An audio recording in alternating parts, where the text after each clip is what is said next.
Dear mummies, రోజు రాత్రి kitchen clean చేసి, స్టవ్ క్లీన్ చేసి, గిన్నెలు అన్నీ తోమేసి, కరెక్ట్గా వాళ్ళ ప్లేస్లో వాళ్ళని పెట్టి మనం పడుకోవడానికి ఒక ఆనందమే వేరు కదా.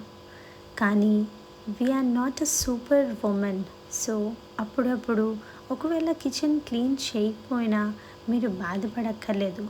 ఎందుకంటే when you care for yourself, it's not guilty, it's not selfish, but it's a priority. Because మీరు బాగుంటే మీ ఫ్యామిలీ బాగుంటుంది. ఎందుకంటే మీరు మీ ఫ్యామిలీ బ్యాక్ బోన్ కాబట్టి.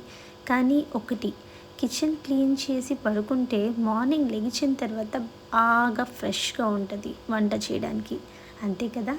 కమెంట్స్లో చెప్పండి మీకు ఎలా ఫీల్ అవుతుంది. నేను అయితే కిచెన్ క్లీన్ చేసి పడుకుంటాను. ఎందుకంటే మార్నింగ్ అంతా చిరాకుగా ఉంటుంది లేకపోతే.